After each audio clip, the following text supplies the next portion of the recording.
This year I ain't playing, I'm on a mission. I don't see no competition. Waiting my turn and I play my position. Sat in the room, I ain't talk out that list. Hey guys, Dave here, JDH Reptiles. I'm going to toss it over to Jamie. We're going to talk about our rat room and our new purchases. Hey guys, I'm Jamie with JDH Reptiles, and you're in my rat room. And we have some regular Norwegian rats left, as in we're trying to slim down, and then we have our new ASFs. And as you can see, these guys are amazing. They go gangbusters. We now have 1, 2, 3, 4, 5, 6 racks. We haven't filled the 6th rack yet, but we're getting there. Love these ASFs. Love them. They're phenomenal. Why don't you come take a peek at what they look like. So this is one of my new breeder groups, and check out all of those babies. My God, there's a ton of babies. Look at all of them. The moms are excellent moms. They do need a little bit higher protein. So many people freak out about these guys because they say that they're monsters and that they're biters. They can be tamed down just like any other wild animal if given enough time. Here's another batch of them. These guys haven't produced yet. They're breeders in waiting. But I spend a lot of time in here. Spend a lot of time in here kind of acclimating them to being touched. I give them treats. A lot of times people will ask, what do you feed them? ASFs do have a higher protein need, so we feed Kallenbach 18% rodent feed. That's still a little on the low side. They probably do better on 23, so we supplement. I give them sunflower seeds, I give them chicken bones, I'll give them fresh veggie scraps. So we definitely take really good care of our rodents because we want healthy, high quality rodents going into our snakes so that we can provide high quality animals for you to enjoy. So yeah, as you can see, we've got our watering system here. This is one of our brand new racks. Watering system hooks up here, and then each one goes down to a little nipple here, and the water just kind of drains out when they touch it. I will say ASFs are nice because they don't need as much water as regular rats do, and because they don't need a whole lot of water, they're not peeing as often. Some people don't like the smell of ASFs. That's okay. I grew up with hamsters, so they kind of smell more like on the hamster side than they do on like the rat side of things. I'm used to their smell, the regular rodent smell, and I actually don't mind it, and I don't think they need to be cleaned as often. That's our resident ratter. We brought our new little puppy down here, and she was ferocious, but this guy, he does quite well just keeping them in check when they do jump out. Yep. I will say ASFs will jump. They kind of yeet themselves out of the bin from time to time. He's never actually, like, for a cat, he doesn't actually like bite them or attack them. He just kind of shoos them into a corner, and then I can pick them up and put them back in their bin. Our little puppy, our Frenchie puppy, yeah, I don't know that she'll be able to be down here. Otherwise, she will literally eat them whole. that was like a nightmare. Don't want that again. So yeah, Ragnar's, he's our patrol cat. He does a great job. But yeah, so as she was saying, we got 2 racks of Norwegian rats or Norway rats.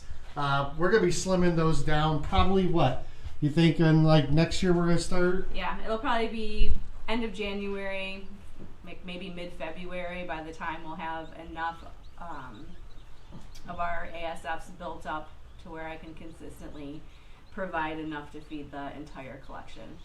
And at that time, we will be getting rid of the racks because we don't use those racks for ASFs. So we'll do one at a time. Like we sold one earlier. I think it was right in the summer. Yep. I think it was $2,000 or $1,900. The same thing's going to happen this year. Or next year we'll offer one up, and then I'm assuming it'll be probably another 6 months or so before we get rid of our final rack. Or are we going to keep one for good? I'm trying to remember here. I think we talked about keeping one rack with kind of just a small amount of... Like maybe a half rack or something? Right. There are some people who, when they get their snake, they want to make sure it'll take rats because maybe they don't have ASFs available near them. That being said, I don't know where I mean, maybe there's always an exception to the rule, but we have never had a problem switching back and forth from rats to ASFs with our snakes.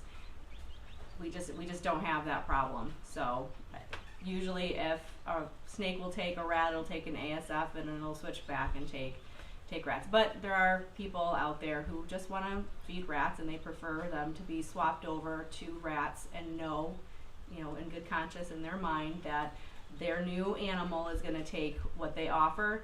So in that case, we'll keep a handful of Norwegian rats to offer rat fuzzies or rat pups, and make sure that they're well established on those before we send their new animal out to them. Yeah, guys, with that being said, so I can definitely agree with that. We've had some animals go off feed, like at the end of the season this last year, where I had to I did introduce ASFs to get them back feeding again. And I had zero issues getting non-feeder males and females to go back on food by offering an ASF. And after I offer like 2 or 3 of those, no issues with them going back on rats. So we've got some animals that we specifically are only feeding ASFs because I want to see at what rate they're growing with the weekly feeds. But all of our collection as of right now will take ASFs or regular Norwegian rats. So I know, like she said, I've had zero issues with the swapping back and forth. I know a lot of people say once you go on ASFs, they won't go off. I've had zero issues with that. With hatchlings as well as like proven breeders and subadults, they'll switch back and forth. We literally feed whatever we have that week to any of the animals. If we've got more ASFs, we feed more ASFs. If we've got more rodent, the Norwegian rats, we feed those first and then we go back to ASFs. And there's only, like I said, 2 animals I think that we specifically are only feeding ASFs just so we can kind of document how their growth is on ASFs. By the way, they're doing amazing too.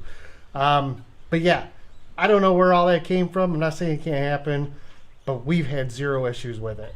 All right, so that's kind of the tour of our new and improved rat room. And your thing. This is the rack we have yet to fill. We just got this one and this one Yeah. like 2 days ago. So this one is pretty much full, and then she'll start working on this one over here. So if you take a look, they're ARS caging, they're high quality steel, and they don't corrode really. They are powder coated. They last the testament of time. They're just fantastic. So when we go to let go our rat rack, our regular original rat rack from ARS, the quality is still there. I mean, they hold their value. Yeah, they're great. They are great. So.